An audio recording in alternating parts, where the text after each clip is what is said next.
네, 우리 좌우에 계신 분들 보시면서 앞뒤에 보시면서 인사하겠습니다. 사랑합니다. 축복합니다. 사랑합니다. 축복합니다. 오늘 읽은 말씀을 보시면 이게 무슨 얘기인지 잘 이렇게 한눈에 안 들어옵니다. 그래서 주보에 보시면 교회 소식 아래에 그 등잔대, 순금을 받는 등잔대 이미지가 그려져 있습니다. 그 이미지를 좀 펴놓으시고 같이 말씀을 들으면 좋겠습니다. 영화관에 가면 한낮임에도 불구하고 빛이 들어오지 않습니다. 그래서 영화관에는 항상 그 자리를 찾을 수 있도록 이렇게 번호나 혹은 계단 가운데 불이 켜져 있죠. 그래서 넘어지지 않고 계단을 가고 자리를 찾아갈 수 있도록 되어져 있습니다. 성소에 있는, 성막에 있는 성소도 이와 비슷합니다. 두꺼운 네 겹의 천으로 그리고 가죽으로 만든 그 텐트 안에는 외부로부터 어떤 빛도 들어오지가 않습니다. 그러니까 창문 같은 게 없습니다. 들어올 수 있는 빛이 없어요. 그래서 정상적으로 있으면 어두울 수밖에 없습니다. 그 어두운 성소 안에 유일한 빛이 등잔대에 있는 등불이라는 거죠. 등잔대의 불은 등불입니다. 등불. 기름을 사용해서 불을 피우는 등불입니다. 근데 이제 성경에 보면 가끔 이 성막의 기구들을 이야기할 때 등잔대라고 하지 않고 촛대라고, 등촛대, 순금촛대라는 말을 쓰기도 합니다. 근데 이제 엄밀히 말하면 초를 켜놓는 곳은 아닙니다. 촛불을 켜놓지는 않고 기름불을 켜놓기 때문에 촛대라는 말이 엄밀하게는 맞지 않지만 성경은 이렇게 비슷한 용어들을 이렇게 같이 어우르면서 함께 혼용해서 쓰기도 하기 때문에 그렇게 좀 이해하면 좋을 것 같습니다. 근데 이 등잔대라는 게 히브리어로 메노라라고 이야기합니다. 메노라. 근데 이 메노라가 뭐냐면 우리나라를 상징하는 그 문양이 있죠. 문양. 우리나라를 상징하는 문양이 뭡니까? 무늬. 무궁화는 우리나라에 상징하는 꽃이고요. 그 우리나라 국기의 가운데 있는 걸 뭐라고 하죠? 태극 문양. 태극 문양이 우리나라를 상징하는 하나의 무늬입니다. 무늬. 이런 것처럼 이스라엘을 상징하는 무늬가 있습니다. 우리가 이렇게 얼핏 생각하면 뭐라고 생각하기 쉽냐면 보통 다윗의 별이라고 해서 삼각형을 하나는 바르게 하고 하나는 뒤집어 놓은 거 있지 않습니까? 그게 이스라엘을 상징하는 무늬라고 우리가 생각하기 쉽지만 아닙니다. 이스라엘을 상징하는 그 나라에 상징하는 문양은 메노라입니다. 메노라. 그게 뭐냐면 등잔대. 오늘 여러분이 보고 있는 요 주보에 있는 요 등잔대. 물론 이제 실제 문양은 요 옆에다가 올리브 가지가 이렇게 되어져 있는 문양이 있습니다.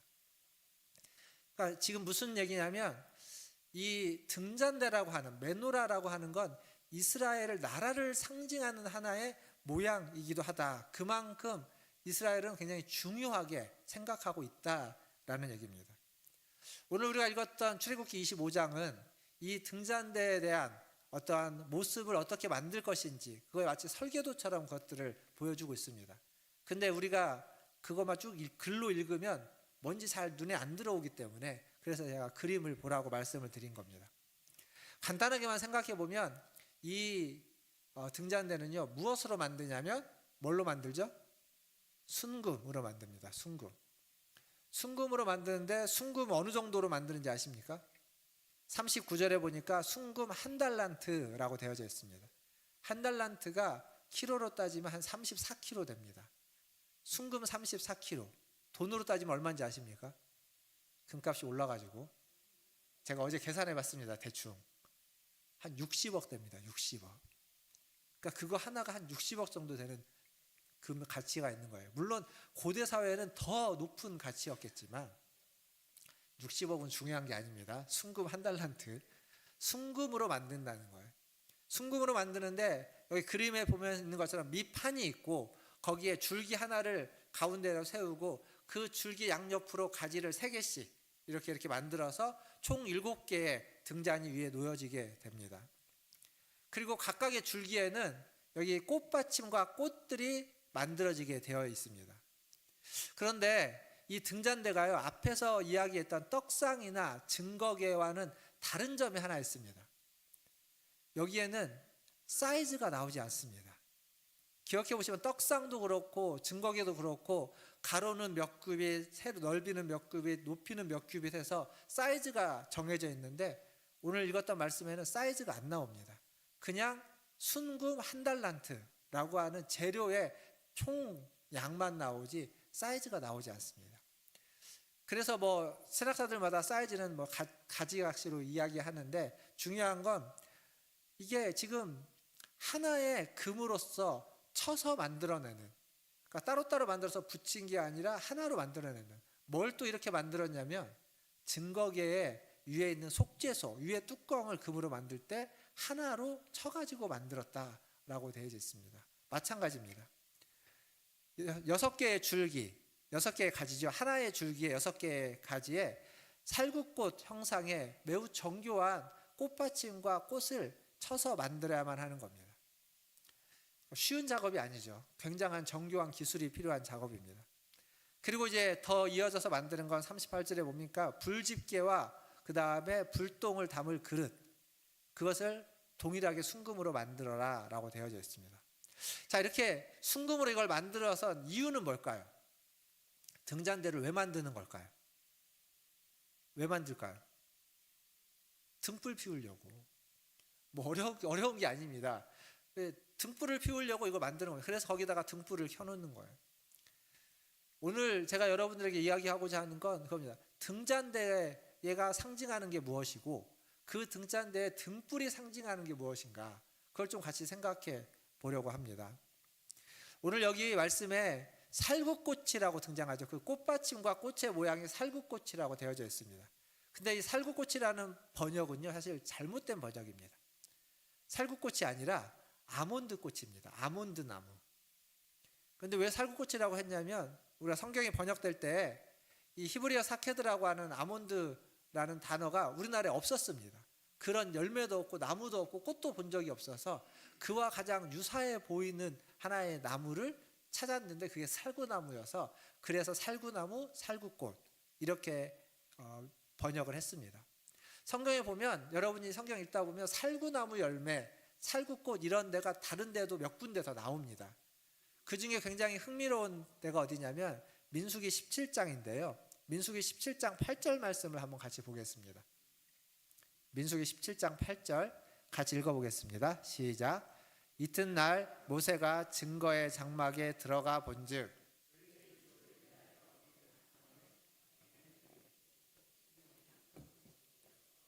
살구 열매가 열렸더라. 여기도 살구 열매가 나오죠. 이것도 이제 사케드라는 말입니다. 근데 지금 이 말이 무슨 배경을 가지고 있냐면, 그 아론의 쌍난 지팡이라고 우리가 들어본 적 있지 않습니까?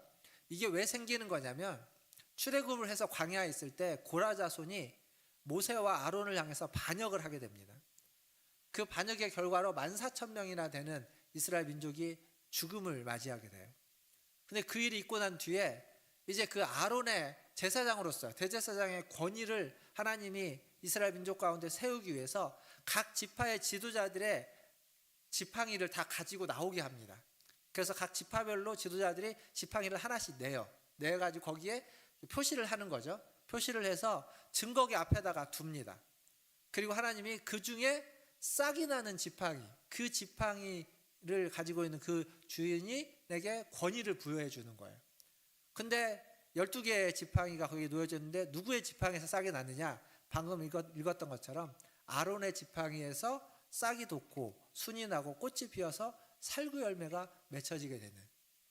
지팡이에서 어떻게 싹이 나겠습니까? 지팡이는 나무긴 하지만 이미 죽은 나무, 말라 비틀어진 나무, 거기에는 싹이 날 수도 없는, 뭐 물을 준 것도 아니고, 근데 싹이 나무를 통해서 하나님이 그 모세의, 그 아론의 권위를 세워주시는 거죠.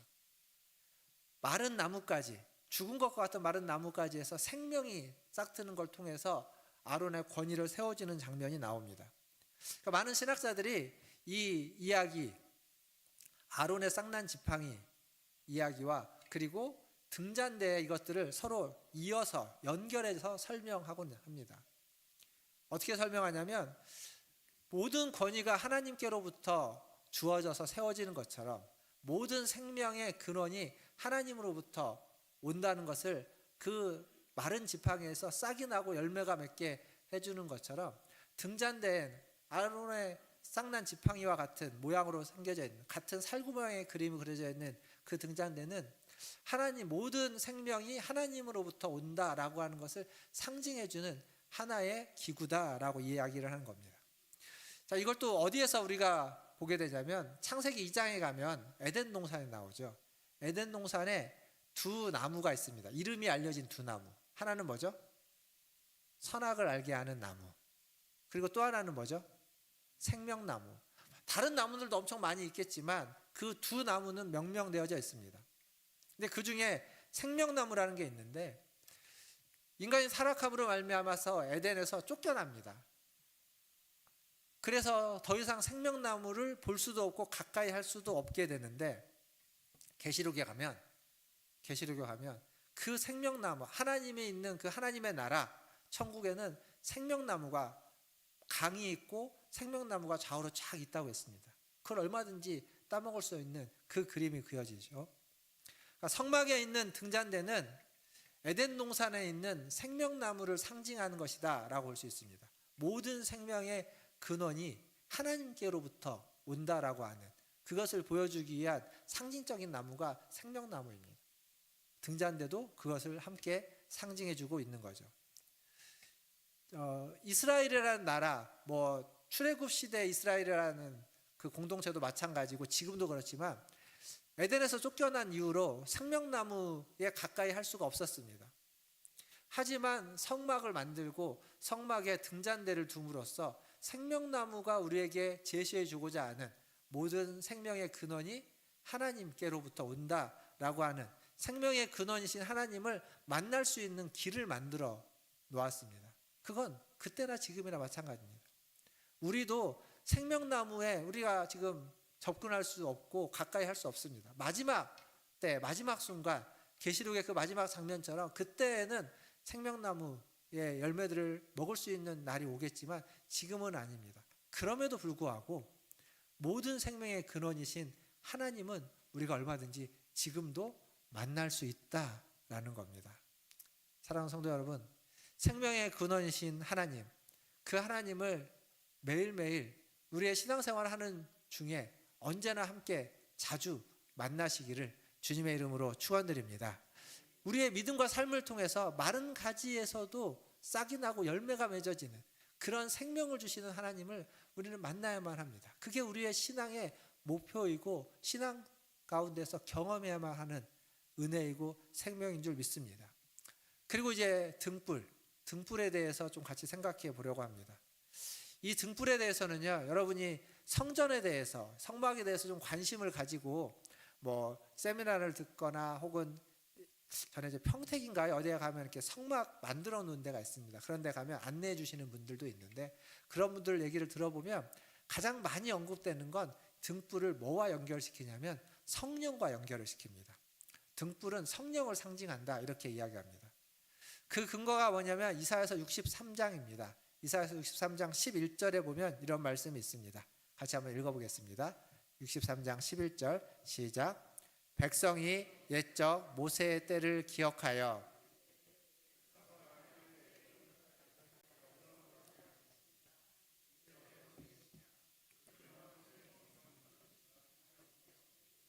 아멘. 자, 이 구절은 뭘 얘기하느냐면 광야에서 그들이 광야 생활을 할 때 그 성막에 불기둥이 올라오죠. 구름기둥, 불기둥. 그 불기둥이 지금 성령이다라고 하는 상징으로 표현해주고 있습니다.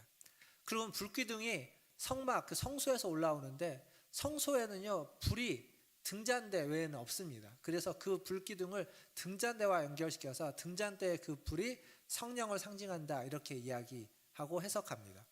이게 그냥 이사야서만의 해석이 아니라 스가랴서 4장에 가면 등잔대라는 것이 언급되는데 그 등잔대 이야기를 쭉 하면서 성령에 대한 이야기를 같이 연결해 줘서 합니다. 그리고 이 같은 내용이 계시록 22장, 21장, 22장에 가면 스가랴서 4장을 근거로 해서 등잔대와 성령을 함께 연결해서 이야기해 주고 있습니다. 그래서 등불을 성령으로 이해하는 건 잘못된 이해가 아니라 성경을 이렇게 통전적으로 보면 그 출애굽기의 말씀이지만 그것을 선지서와 계시록의 관점에서 봤을 때 이해할 수 있는 굉장히 좋은 이해의 방향이고 틀입니다. 해석입니다. 그런데 여기 한 가지 우리가 짚고 넘어가야 될 게 있는데, 성경은 쓰여졌을 때 가장 먼저 그 성경을 보는 사람들에게 그 말씀을 준 이유가 있습니다. 그리고 그 다음 후손들에게, 그리고 우리에게 주시는 이유와 목적과 의미가 있습니다. 그게 동일할 때도 있지만 그게 좀 다를 때도 있는 거예요. 그러니까 지금 이 등잔대의 등불은 선지서에서 보면 분명히 성령을 의미합니다. 계시록도 그렇게 이야기해줘요. 그래서 후대에게 있어서는 등잔대의 등불이 성령을 의미하는 게 맞고 우리에게도 의미가 있지만, 그 후대가 아닌 출애굽한 그 당대 그들에게 등잔대는 도대체 어떤 의미였느냐, 그때는 성령에 대한 의미가 그들에게 전해지지 않았을 때입니다. 오늘은 그걸 한번 주목해서 생각해 보려고 하는 겁니다. 결론적으로 먼저 이야기하면 성경에서의 불에 대한 이미지가 굉장히 많은데, 지금 이 출애굽할 때의 불은 이스라엘이 그때까지 경험했던 불은 성령이 아니라 여호와 하나님의 불이었습니다. 잘 생각해 보십시오. 모세가 하나님으로부터 부름받을 때 떨기나무 앞에서 부름받죠. 근데 거기에 뭐가 붙어 있습니까? 떨기나무에 불이 붙어 있습니다. 불 붙은 떨기나무. 근데 그게 뭘 상징하냐면 하나님을 상징합니다. 그러니까 하나님 앞에서 그는 하나님께 부름을 받는데 불 붙은 떨기나무로 하나님이 계시는 것을 보여주고 있습니다. 뿐만 아니라 출애굽을 해가지고 광야로 와갖고 출애굽기 19장에 가면 하나님이 이스라엘 백성과 언약을 맺습니다. 그래서 동물을 잡아가지고 동물을 이렇게 죽여서 잡아서 쪼개놓고 그리고 기다리고 있죠. 그때 하나님이 등장해서 이스라엘과 언약을 맺는데 홀로 하나님이 그 쪼개진 동물 사이를 지나갑니다. 그때 하나님이 뭘로 임하십니까? 불로 임하십니다. 불로 임하셔서 그 동물 사이를 쪼개놓은 동물 사이를 지나감으로써 이스라엘과 언약을 맺습니다. 그러니까 지금 지금 당대 이스라엘 백성이 경험했던 불은 하나님을 상징하고 있습니다. 여호와 하나님을. 뿐만 아니라 지금 출애굽기 제가 25장을 보고 있는데 24장에 가면 그 시내산에 모세가 십계명과 오늘 본 이 성막의 청사진 이것들을 말씀을 받으러 올라갈 때 이스라엘 백성은 산 아래에 있고, 그리고 70인 장로는 중턱까지 올라가서 이렇게 식사를 하고 떡과 잔을 마셨다라고 지난주에 말씀드렸죠. 그리고 이제 모세는 더 위에 올라가서 하나님으로부터 십계명을 받습니다. 근데 아래에서 봤을 때, 이스라엘 백성을 봤을 때 그 시내산 꼭대기는 불이 번쩍번쩍하면서 흑암 가운데에서 하나님의 임재를 상징해주는 번개가 치고 불이 임했던 곳입니다. 그러니까 이스라엘 백성들은 지금 그 불을 보면서 하나님을 떠올리게 되고 하나님을 생각하는 겁니다. 그래서 성막 안에 등잔대의 등불은 그들의 경험과 그들의 신앙에 있어서는 여호와 하나님의 임재를 상징해주는 불이다라고 이야기할 수 있습니다.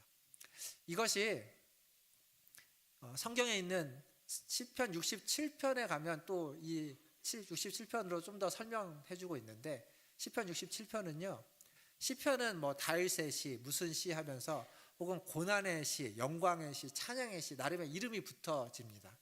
근데 시편 67편은 어떤 시편으로 불려지냐면 메노라의 시편 이렇게 불려집니다. 메노라가 아까 뭐라고 말씀드렸죠? 등잔대의 히브리어가 메노라죠. 그러니까 시편 67편은 등잔대를 시편으로 이렇게 풀어서 설명해 놓은 시편입니다. 그래서 등잔대에 등잔이 7개 있는 것처럼 67편은 7절로 구성되어져 있습니다. 어쨌거나 그 67편의 1절만 한번 같이 볼 텐데, 자, 이 1절은요 우리가 찬양에서 많은 가사들에 언급되는 구절이기도 합니다. 1절 보여주세요. 같이 한번 읽어보겠습니다. 시편 67편 1절입니다. 시작. 하나님은 우리에게 아멘. 자, 여기 빛이 불이 어디에 있습니까? 그의 얼굴빛. 그의 얼굴빛. 오늘 설교 제목이 하나님의 얼굴빛이죠. 그러니까 하나님이 그의 얼굴빛을 이스라엘 백성에게 비추시고, 그리고 그렇게 비추어 주기를 바라는 것이 이 시편의 첫 절 1절입니다. 즉 무슨 얘기냐면 유대인들이 불, 빛, 그건 하나님을 상징하는 것인데, 오늘 시편 67편에 그 메노라 시편이라고 하는 데 와서 보니까 그걸 얼굴빛이라는 표현으로 좀 바꿔서 이야기해주고 있습니다. 성막에 있는 등잔대에 있는 그 불빛을 어떤 상징으로 얘기해 주는 거냐면 하나님의 얼굴빛이 거기에 있다라고 이해하는 거죠. 사람은요 원래 하나님 처음 만들었을 때 하나님과 얼굴과 얼굴을 대면하여 만날 수 있도록 만들어 놓으셨습니다.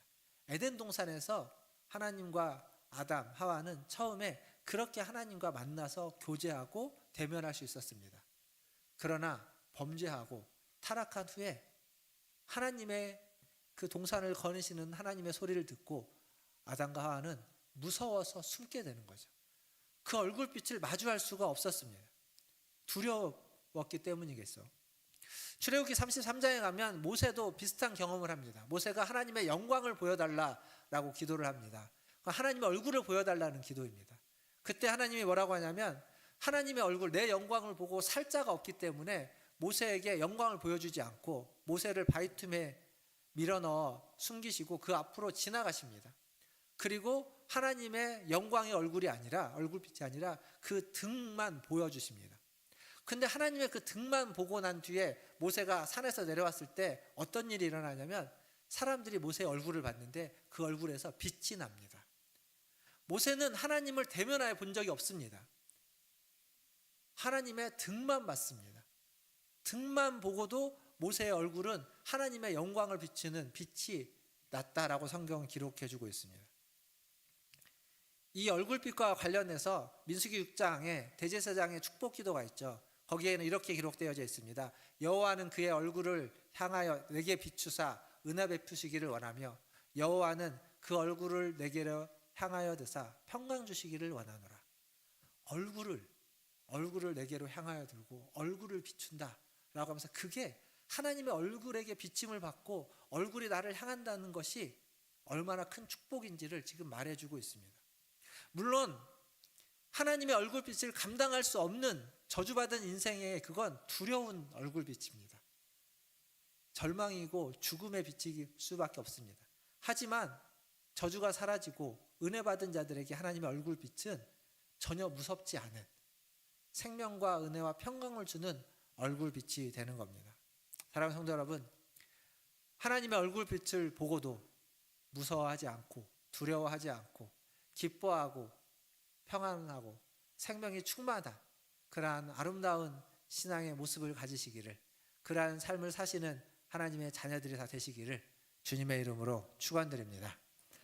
이 생명나무 그리고 이 등불에 대한 이야기가 또 나오는 것이 아까도 이야기했지만 계시록 22장에 나옵니다. 근데 계시록 22장에는요 좀 다른 표현이 하나 있습니다. 예전에 제가 계시록 설교하면서 말씀드렸는데 그 하나님의 나라라고 언급되어져 있는 곳, 그 생명나무가 있는 그곳에는요 햇빛도 필요가 없고 등불도 필요가 없다고 나옵니다. 계시록 22장에 보시면 나옵니다. 그렇게. 왜 그럴까요? 왜 햇빛도 필요가 없고 등불도 필요가 없을까요? 그건 하나님의 얼굴빛이 거기에 비춰지기 때문입니다. 하나님이 계시기에 햇빛도 필요 없고 등불도 필요가 없는 그곳이 하나님의 나라다라고 나오는 거죠. 하나님의 얼굴빛이 마음껏 비춰지고 하나님의 얼굴을 보고 그 얼굴빛을 마음껏 받아도 전혀 거리낌이 없는 곳, 그곳이 하나님의 나라라는 겁니다. 오늘 예배 가운데 나오신 저와 여러분 우리 모두가 그렇게 마음껏 하나님의 얼굴빛을 받고 그 은혜를 누리는 삶을 살아가시기를 주님의 이름으로 축원드립니다. 이제 말씀을 읽겠습니다. 마태복음 5장 14절에 가면 예수님이 이렇게 이야기하십니다. 너희는 세상의 빛이라. 산 위에 있는 동네가 숨기지 못할 것이요 라고 이야기합니다. 너희는 세상의 빛이라. 에베소서 5장 8절에 가면 사도 바울은 이렇게 이야기합니다. 너희가 전에는 어두움이더니 이제는 주 안에서 빛이라. 빛의 자녀들처럼 행하라. 이렇게 이야기합니다. 그러니까 지금 예수님도 사도 바울도 우리를 향하여 뭐라고 이야기하냐면 너희는 세상의 빛이다. 이전에는 어둠이었는지 모르겠지만 지금 너희는 세상의 빛이다. 그리고 바울이 거기에 덧붙이는 거죠. 빛의 자녀들처럼 행하라, 살아라 라고 이야기하는 겁니다. 즉 우리는 어떤 사명을, 어떤 부름을 받았냐면 세상의 빛으로 부름받았습니다. 세상의 빛으로 살아가야만 하는 사명을 가지고 있습니다. 물론 그리스도를 알지 못하는 세상은 여전히 깜깜하고 어두운 곳입니다. 거기에서 비춰야만 하는 빛은 하나님의 빛이겠지만 아직 하나님의 빛이 온전히 비춰지지 않는 이 시대에 그곳에 빛을 비칠 수 있는 자들은 우리들밖에 없습니다. 물론 우리가 비추는 빛도 등불에 불과합니다. 미약하기 그지없습니다. 그러나 하나님의 영광에 비하면, 하나님의 얼굴빛에 비하면 아주 작은 그냥 흐리멍텅한 빛일 수밖에 없지만, 그러나 그 빛이 어두운 세상을 비추는 유일한 하나님의 빛이다라는 사실을 우리는 잊지 말아야 됩니다. 더불어서 우리가 비추는 빛은요, 지극히 아주 미약할 수밖에, 완전히 세상을 다 밝힐 수는 없습니다. 그러나 그것은 하나님을 우리가 온전히 알지 못하기 때문입니다. 하나님을 온전히 알게 되면 우리가 비추는 빛 또한 세상을 온전히 밝혀 알게 하겠지만, 하나님을 우리가 아직 온전히 알지 못하기에, 부분적으로밖에 알 수 없기에, 희미하게나마 알 수 없기에 우리가 비추는 빛은 작은 등불일 수밖에 없습니다. 그러나 기억하십시오. 모세가 하나님의 등만 봤는데, 모세가 하나님의 등을 봤는데도 불구하고 그의 얼굴에 광채가 난 것처럼, 우리가 하나님을 온전히 알지는 못하지만, 부분적으로 알지만, 부분적으로 아는 것만으로 충분히 세상을 비출 수 있는 빛을 발할 수 있는 그러한 존재들이 된다라는 사실입니다. 지금 우리는 미약하지만 그날이 되면, 주님을 얼굴과 얼굴을 대면하는 그날이 되면 우리의 빛 또한 온전해질 것이고, 우리의 깨달음과 알 또한 온전해질 거라고 믿습니다. 말씀을 맺으면서 우리의 모든 저주, 우리의 모든 더러움, 우리의 모든 악함은 어린 양 그리스도의 피로 깨끗이 씻음을 받고 주의 빛나는 얼굴을 세상에 비추는 자의 사명으로 살아가시고, 또 주님을 만나서 우리 또한 온전한 빛된 자가 된 날들을 소망하시면서 이 한 주간도 그런 소망 가운데 살아가시는 저와 여러분 다 되시기를 주님의 이름으로 축원드립니다. 기도하겠습니다.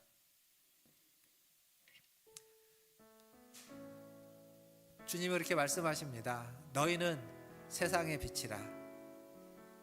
그리고 바울이 이야기합니다. 전에는 어둠이지만 이제는 주 안에서 빛이라. 빛의 자녀들처럼 행하라 라고 이야기합니다. 우리는 그런 사명을 받았습니다. 그런 부르심을 받았습니다. 세상은 여전히 어둡지만, 깜깜하지만 우리는 그 세상을 비출 수 있는 주님을 아는 자들입니다.